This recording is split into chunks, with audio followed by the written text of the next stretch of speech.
Todos los siglos, todas las voces, toda la memoria.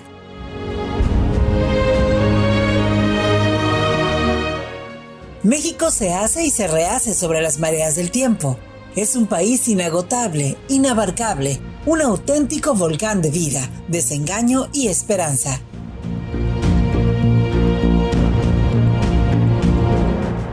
México, historia y leyenda, convoca los testimonios de lo real y lo imaginario, bajo el amparo de la palabra.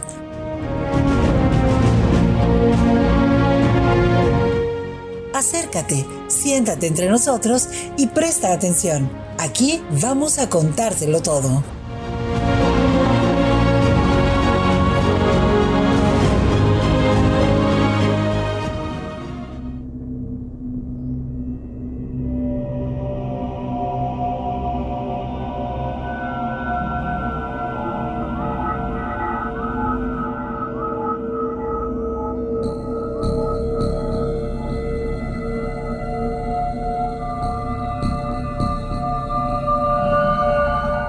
Entre los personajes más oscuros de cualquier lugar se encuentran los asesinos, muy especialmente aquellos que cometen sus crímenes de sangre de manera repetida y sin que exista algún motivo aparente para su cobardía. Es creencia muy común suponer que el asunto de los asesinos seriales acontece solo en los países del primer mundo, como si en otras latitudes fuera del occidente pujante no campeara, como de hecho sucede, la maldad en su estado puro. Porque eso es a lo que nos enfrentamos, a la acción criminal sin sentido y sin otro objetivo que el de infringir sufrimiento y dolor entre los más vulnerables. Hoy es también cosa común tratar de justificar estos comportamientos demoníacos, afirmando que el criminal es un enfermo, un pobre loco privado de la voluntad y que por tanto no es sujeto de responsabilidad. Esto sucede porque queremos que esta clase de individuos se diferencien de nosotros, no sean como nosotros, no compartan con nosotros una misma esencia y condición humanas. Tal vez porque al aceptar esto último tendríamos que reconocer que cada mañana al asomarnos al espejo, ese que nos mira desde el fondo es también capaz de cometer las más grandes atrocidades. El mal es real, repito, y puede echar sus emponzoñadas raíces en cualquiera de nosotros. Hablemos, pues, de nuestro monstruo. Se llamaba Gregorio Cárdenas Hernández, mejor conocido en el mundo de la crónica de sucesos como el Estrangulador de Tacuba o el Carnicero de Tacuba. Nació en la Ciudad de México en el año de 1915, en el seno de una familia, digamos, normal, sin que hubiera enfrentado en esos primeros años en el mundo algunas de las dificultades y violencias que los niños que han nacido en muchos hogares fracturados han debido enfrentar y que, afirman los enterados en la conducta, con el paso del tiempo suelen ser la causa de problemas conductuales en las personas. Aunque sí hay algo que es posible subrayar en la biografía de este criminal y que podría ser la causa de su conducta despiadada. A la edad de 3 años padeció una encefalitis aguda de pronóstico reservado, que finalmente pudo superar sin secuelas aparentes. 2 rasgos definen la infancia de Cárdenas. Primero, su natural proclividad al estudio. Parecía que al muchacho le bastaba poco, muy poco, para aprender lo que a sus compañeritos más esforzados les tomaba mucho tiempo y dedicación. Le interesaban sobre todo la biología y la química. Era capaz de memorizar desde muy temprana edad el nombre de complicados procesos metabólicos, así como los intrincados vericuetos de la fisiología que estudia la vida de los organismos pluricelulares. Esto lo llevó a fantasear con la idea de la experimentación, por lo que comenzó a buscar criaturas vivas que le permitieran, digamos, echar un vistazo al maravilloso mundo interior de las cosas vivas.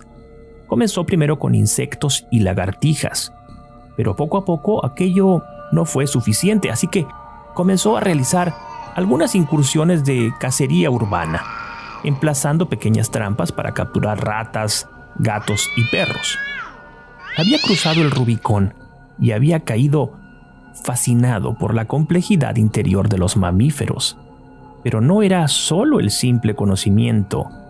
Además, había descubierto el placer mórbido que le causaban los aullidos de los pobres perros a quienes viviseccionaba en el patio de su casa. Sus padres, gente de otro tiempo, parecían no darle mucha importancia al asunto y las consideraban simples diabluras. Goyo entró en la adolescencia y su comportamiento fue cambiando, como es natural en todas las personas. Un rasgo destacaría sobre todo en su carácter, su proclividad para proferir grandes obscenidades de manera impertinente sin que nadie pareciera poder ponerle freno. Además, su líbido había despertado como un auténtico volcán. Sus apetitos eróticos eran desproporcionados, sórdidos, patológicos. Tenía Goyo otra característica, esta de carácter fisiológico y que le provocaría grandes bochornos: una incapacidad de controlar los esfínteres, lo que provocaba que hasta la edad de los 18 años mojara la cama todas las noches. En la escuela habría vivido al menos un par de episodios vergonzantes, porque se había defecado en la ropa y, como era obvio, había sido víctima de los aguijones crueles de la burla estudiantil. A raíz de estos sucesos, Cárdenas planificaría su venganza. Comenzó a quemarles el cabello a sus compañeras y después, fingiendo un arrepentimiento, les ofrecía dulces que contenían su propio excremento. La madre de Cárdenas era una mujer posesiva que tenía con el hijo una relación extraña. Lo celaba constantemente e impedía a toda costa que se involucrara con muchachitas de su edad, como resulta natural en todos los jovencitos que comienzan a socializar más allá de los límites del círculo familiar. Una familia la suya en la que, por cierto, se presentaba la epilepsia como un problema neurológico recurrente. Su propio padre la padecía, así como dos de sus hermanas.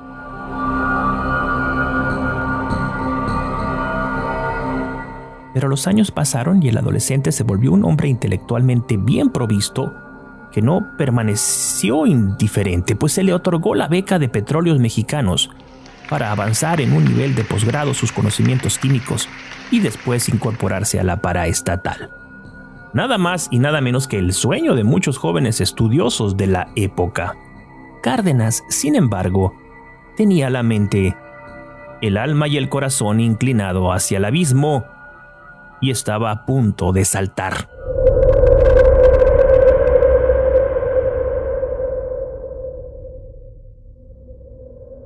El 15 de agosto de 1942, Cárdenas salió a contratar los servicios de una prostituta. No tardaría mucho en encontrar a la candidata. Su nombre era María de los Ángeles González, cuyo nombre de batalla era Berta. La llevó hasta el cuartucho de adobe en la colonia de Tacuba, donde vivía. Ahí se realizó el servicio acordado. Después, cuando la muchacha se enjuagaba la cara en un lavabo, un par de manos poderosas salidas de las sombras enredaron en su frágil y delgado cuello un cordón resistente, como los utilizados en las persianas de la época, y fue apretando hasta que un crujido indicó que el ahorcamiento se había consumado y la muchacha había dejado ya de agitar desesperadamente los brazos. Acto seguido, el recién inaugurado homicida corrió hacia el patio, de donde trajo un trozo de plástico negro con el que envolvió el cadáver. Después, cavó un agujero de escaso metro de profundidad, donde ocultaría el primero de sus cadáveres. Había descubierto, además, algo insospechado. El acto de matar le había producido una excitación profunda, incomparable. No había manera de que pudiera arrancarse de la mente aquellas emociones perversas. Una semana después salió nuevamente de cacería. Esta ocasión la víctima sería una niña de 14 años a quien se identificó como Raquel González León. Al entrar en aquel cuarto oscuro, hediondo por los diferentes productos químicos que Cárdenas tenía dispuestos sobre una mesa a modo de improvisado laboratorio, la criatura le haría una pregunta que delata el grado tan grande de inocencia de la nueva víctima. ¿Por qué tiene tantos libros, señor? En lugar de responder aquella pregunta cándida, la bestia se le abalanzó y tomándola por el cuello, abusó sexualmente de ella en varias ocasiones para después proceder de la misma manera, estrangulándola con la maestría y la distancia de quien sacrifica pollos. Después fue a enterrarla en el mismo sitio en el que había ocultado a Berta. Estaba eufórico y experimentaría, según afirmaría durante la posterior investigación, una felicidad tan profunda que le era imposible tratar de describirla con palabras. Este caso es curioso porque la identificación de la víctima 2 como Raquel González León fue un error, pues tiempo después la susodicha aparecería con vida. Esta confusión, sin embargo, no deja de ser trágica, pues la hermana de esta tal Raquel, al enterarse de lo que supuestamente le había sucedido a su hermana pequeña, murió de manera fulminante porque su corazón no pudo resistir semejante noticia.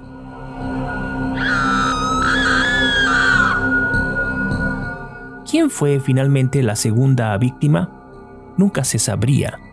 Una criatura más de los bajos fondos, un ser tan insignificante que nadie la echó nunca en falta.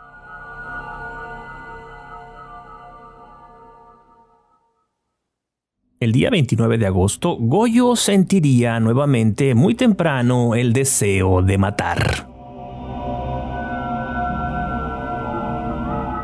Siguió el mismo procedimiento. Salió a la calle y, fingiendo ser un cliente convencional, se aproximó hasta una prostituta de nombre Rosa Reyes Quirós y requirió sus servicios. La mujer estuvo dispuesta a seguirlo y así fue como entraron a la hedionda guardilla de Tacuba. Seguramente movida por el instinto, esta muchacha Rosa decidió abandonar aquel lugar sin que hubiera sostenido relaciones sexuales con Cárdenas.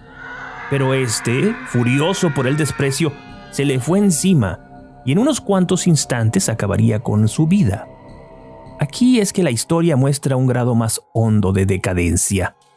Cárdenas sostuvo relaciones necrofílicas con el cadáver y, habiendo rebasado una nueva frontera de degradación, continuó saciando sus diabólicos apetitos con los cuerpos previamente sepultados.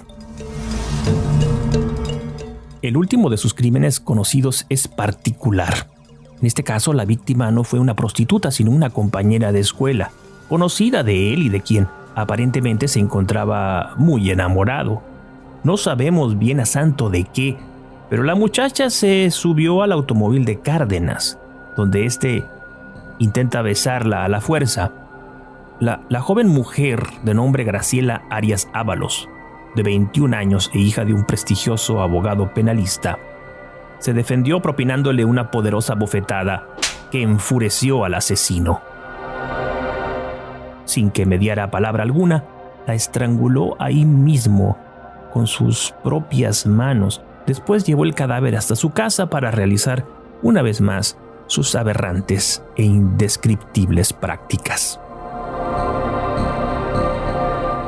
Es muy poco probable que estas 4 mujeres hayan sido las únicas víctimas de Gregorio Cárdenas. Se presume probable responsabilidad en el asesinato de otra prostituta en un hotel de la colonia Guerrero, cerca de la casa de su madre. Testigos del lugar afirmarían haber visto a alguien coincidente con la descripción del químico asesino. De pronto, no sabemos si porque acaso las mentes más retorcidas tienen un momento de lucidez, Goyo acudió a su madre para solicitarle de rodillas y entre lágrimas que lo llevara a un hospital psiquiátrico porque había perdido completamente la razón. Concretamente le pedía que lo llevara con el doctor Gregorio Oneto Barenque para ser internado en su sanatorio. La verdad es que él sabía perfectamente que su error había sido asesinar a Graciela. Hubo gente que los vio juntos y era claro que vendrían a buscarlo. Así sería. Unas cuantas horas de internamiento bastaron para que un par de detectives se apersonaran en el establecimiento del prestigioso psiquiatra. Como es lógico, los dejó pasar y permitió el interrogatorio. Al principio, Gregorio fingió arrebatos lunáticos, pero la presión y el uso de la fuerza física de aquel par de experimentados investigadores pudieron más. Confesó absolutamente todo, y él mismo los llevó hasta su casa para indicarles el lugar preciso en el que había realizado sus ilegales inhumaciones.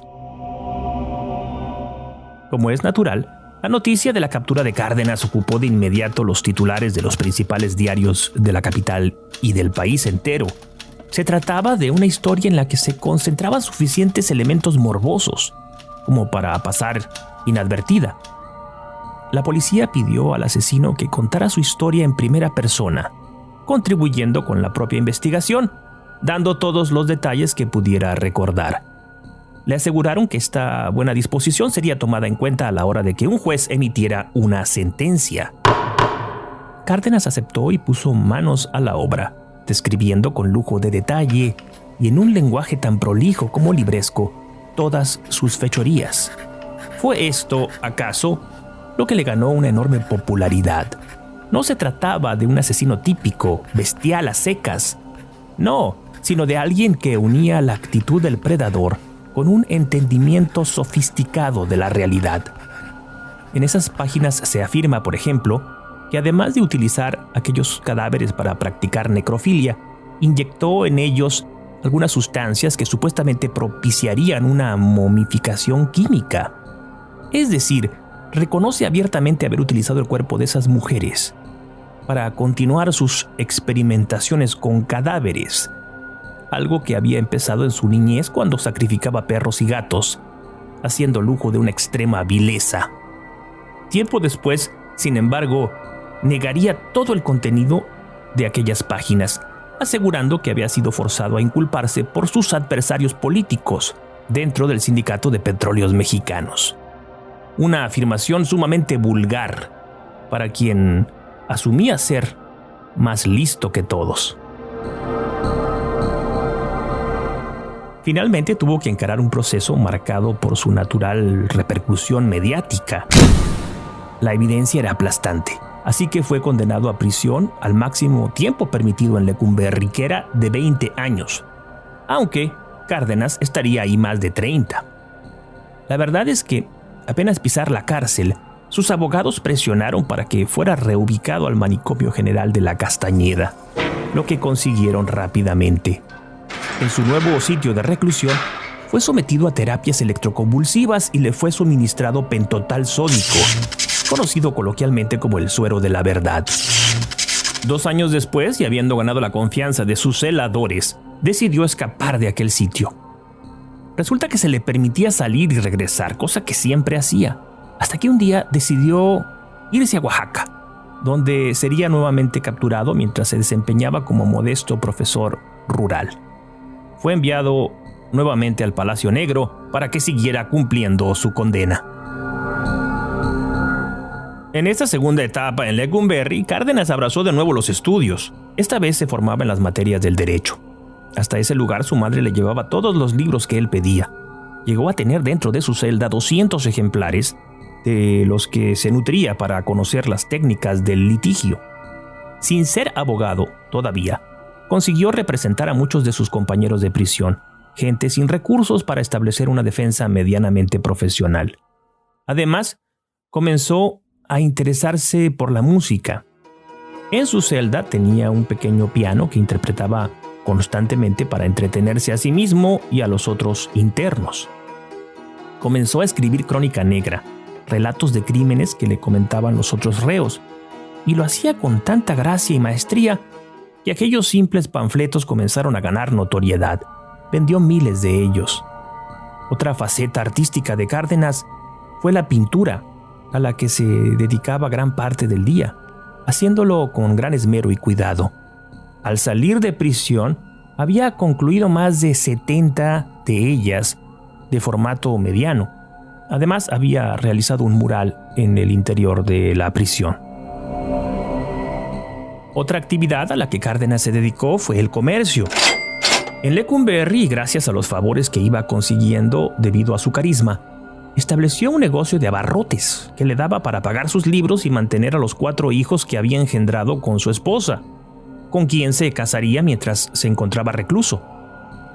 Parecía pues que cualquier cosa que se propusiera hacer, tarde o temprano, la conseguía. Era un hombre claramente disciplinado, con carácter para el trabajo de los libros, paciente y con una inteligencia despierta. El 8 de septiembre de 1976, el presidente Luis Echeverría le concedería el indulto presidencial por considerarlo un ejemplo de readaptación. En obvia consonancia con el presidente, el juez Raúl Gutiérrez Márquez determinó que Gregorio Cárdenas no fue legalmente responsable por los delitos cometidos hacía 34 años debido a su enfermedad mental. Al salir de la cárcel, Cárdenas fue invitado a la Cámara de Diputados, hasta donde se dirigió para ser recibido con cerrada ovación de pie, como si de un héroe se tratara. No faltaron algunas voces proponiendo el disparate de erigir una estatua en su honor. En el año de 1982, se tituló finalmente de Derecho con una tesis cuyo título es toda una declaración de intenciones. La tesis se llamaba Insuficiencia de nuestra legislación en la inimputabilidad por ausencia o disminución de capacidad mental. Como el narcisista que era, Cárdenas amaba la popularidad que había conseguido con sus crímenes. Solo hubo algo en torno a su vida que repudió, persiguió e incluso logró vencer judicialmente. Se trata de la puesta en escena de una obra de teatro titulada El criminal de Tacuba. No le molestaba de ella que mostrara lo crudo de los hechos, ni siquiera la bestial necrofilia. Lo que realmente le irritaba es que en ella se revelara la fascinación que Cárdenas tenía por vestirse de mujer, particularmente de geisha, y realizar largos monólogos frente al espejo, mientras a unos metros de ahí, bajo tierra, se pudrían 4 cadáveres. El 2 de agosto de 1999, a los 84 años de edad, moriría en la ciudad de Los Ángeles, California, hasta donde se había mudado después de su liberación. Murió Gregorio Cárdenas en santa paz. La paz que él arrebató con sus propias manos a las muchachas que tuvieron la mala fortuna de salir un día a la calle para encontrarse con el monstruo.